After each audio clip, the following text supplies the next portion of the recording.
Bonjour à tous, avant de commencer l'épisode, je voulais vous parler de l'UFDI, l'Union francophone des décorateurs et architectes d'intérieur, parce que ça peut vous intéresser.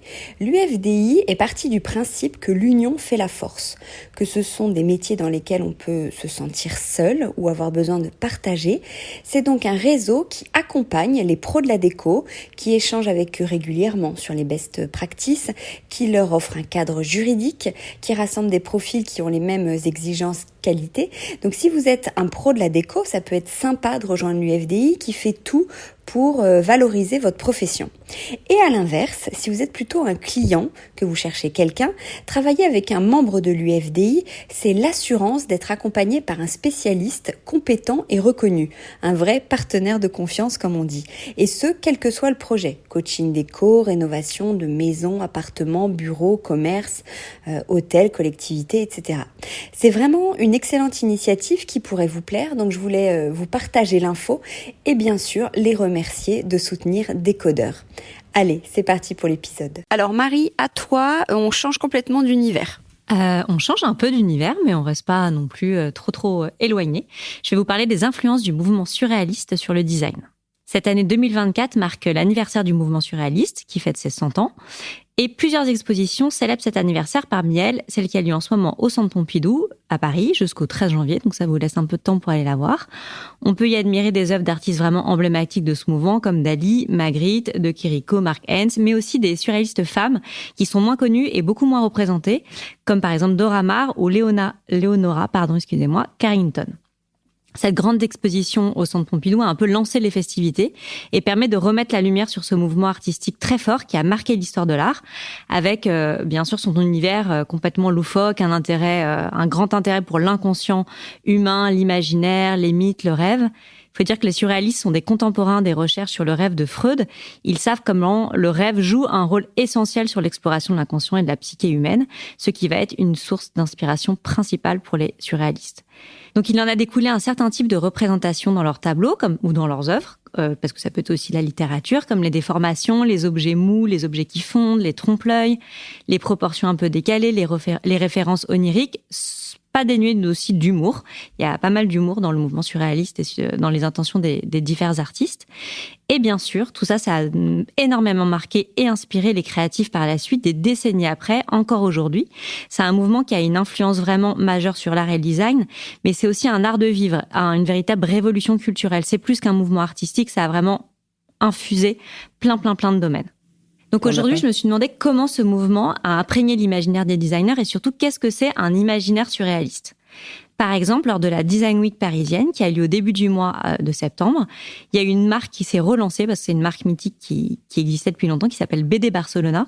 Donc cette marque, elle a été fondée en 72 dans une boîte de nuit par une bande de jeunes architectes et designers de Barcelone qui avaient envie de montrer et de vendre les créations de leurs amis un peu de façon très libre. Mais surtout, dans cette bande, il y a un certain Oscar Tusquets, alors je ne sais pas si c'est vraiment la bonne prononciation, qui est un ami et un proche collaborateur de Salvador Dali, avec qui il fait du mobilier.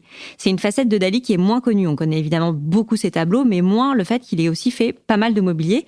Alors c'est du mobilier qui découle de ses tableaux, donc soit c'est du mobilier qu'il a peint et qu'il fait après en réalité, soit c'est vraiment il y a quand même un lien direct avec sa peinture. Et cette marque BD Barcelona a donc aujourd'hui toujours les dessins et les droits d'éditer les meubles de Dali, qui donc vous pouvez trouver dans leur catalogue pas mal de pièces, une dizaine je dirais. Et récemment, les fondateurs ont redécouvert dans les réserves un rare prototype d'un canapé Dali Lips, qui est ce canapé qui date de 1938, qui est énorme, voilà, une énorme bouche qui était, je pense, créée pour un théâtre à l'origine. Et donc c'est très emblématique de cette intention surréaliste. D'ailleurs, il a été soit énormément copié derrière, soit des rééditions hommage à ce canapé. Mais à la base, c'est quand même un canapé qui est sorti de l'imaginaire de Salvador Dali. Donc ce canapé a été montré pendant la Design Week par cette marque, BD Barcelona. Mais il propose aussi des tables sculptures de Dali, dont beaucoup inspirées de ses tableaux, des tables de nuit en forme de mouton, des fauteuils qui s'appellent le personnage invisible. Tout un imaginaire un peu complètement décadent et loufoque qu'on peut connaître de Salvador Dali. Mais effectivement, revoir son mobilier, c'est quelque chose qui est un peu moins connu. Donc, vous l'aurez compris, la liberté et l'inventivité de ce mouvement a incité beaucoup de créatifs et de designers à explorer de nouveaux territoires imaginaires, à être peut-être plus subversifs et à créer des meubles et des objets qui défient les conventions. C'est une sorte de lâcher-prise où finalement, ils se laissent complètement guider par leur inconscient, des choses qui sont pas forcément utilisables ou utilitaires, mais qui ont une intention un peu décadente comme ça. Donc, qu'est-ce qui reste aujourd'hui du surréalisme, 100 ans après ? On peut encore opérer chez certains designers contemporains cette influence. Et finalement, c'est une invitation à repenser notre relation aux objets et à célébrer un imaginaire sans limite, parfois même sans censure. Et j'ai trouvé quelques exemples, par exemple, aujourd'hui, qui rentrent un peu comme ça dans cet imaginaire. J'ai pensé au travail de la designer et artiste Laetitia Jacton. Alors, Laetitia Jacton, elle fait des vases en verre soufflé qu'elle associe à de la pierre, et la base du vase en verre où on met ses fleurs ou ses végétaux dégouline comme ça sur son socle en pierre, se répand. Donc c'est un très beau travail de verre soufflé, mais ça rappelle complètement le tableau des montres molles de Dali, qui sont ces horloges et ces montres qui comme ça dégoulinent dans son tableau. C'est vraiment, moi je trouve, peut-être que c'est pas voulu, mais en tout cas c'est très très inspirant. On peut vraiment faire le parallèle. Dans un autre registre, il y a une jeune marque qui s'appelle Alia Vitae qui réédite les lampes Dora, qui ont été à l'origine créées par un designer français des années 70 qui s'appelle André Cazenave. Donc c'est des gros galets ou des gros cailloux qui sont lumineux, un peu comme sortis d'un rêve, avec une texture très particulière. C'est assez gros. Alors c'est pas vraiment un trompe-l'œil parce qu'on voit tout de suite qu'il s'agit d'une lumière d'une lampe et pas d'un caillou, d'un vrai caillou. Mais ça interpelle quand même. C'est assez gros. Comme ça, vous le disposez un peu chez vous, comme si vous tombiez sur un gros caillou lumineux. C'est très onirique. C'est un peu déconcertant aussi. C'est une pièce de design qui est assez connue, on peut la trouver en version vintage, mais aujourd'hui elle est donc rééditée par ce tout jeune duo d'éditeurs qui la propose même en version outdoor, donc une première. Là c'était pour les designers ou deux designers, mais on peut aussi trouver l'influence surréaliste chez beaucoup de décorateurs et d'architectes d'intérieur. Il y a des univers qui sont très infusés et habités par ces références surréalistes. On peut citer par exemple le travail de Vincent Darré, qui a un mélange d'excentricité et d'humour avec des décors qui sont volontairement très fantasmagoriques et théâtraux. Il y a quelques années, par exemple, il a fait une collaboration avec Monoprix qui a très bien marché, pour qui il avait dessiné des pichets en forme de poussin, une théière en forme de cygne, et lui-même s'est construit un personnage un peu surréaliste comme ça, une espèce de néo-Dali, complètement loufoque, mais qui a un univers vraiment très, très inspiré et vraiment basé sur l'imaginaire.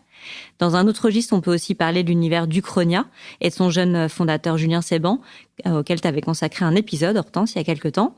Il a lui aussi un imaginaire qui est assez singulier, très coloré, et qui appuie quand même le curseur du surréalisme. Pendant la Design Week parisienne, justement, il présentait dans la cour de l'Hôtel de la Marine un grand lit à baldaquin, complètement fantasmé, très coloré, démesuré. Et là aussi, on brise les codes, on s'amuse, on laisse l'imaginaire aller dans tous les sens, même si ça n'a pas vraiment de fonction ni de destin, en fait. J'imagine que ce lit va pas forcément être acheté par quelqu'un. Mais on laisse complètement son imaginaire flotter, divaguer. Donc des influences surréalistes, on peut en déceler vraiment dans le travail de beaucoup de créateurs, et d'ailleurs on peut les voir un peu où on veut, ces influences surréalistes.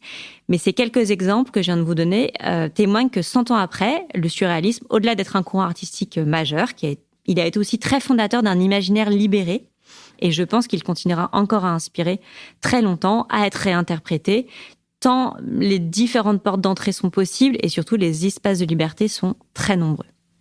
Voilà. Ouh, magnifique sujet. Ouais, je ne savais pas qu'il y avait... je suis nulle ou quoi ? Je n'avais pas suivi l'expo, moi. Si, il y a ça, et après, il ferme jusqu'en 2026 ou un truc. 28, il ferme hyper longtemps, là, Beaubourg. Ah, 5 ans, pourquoi ? 5 ans. Pour gros travaux.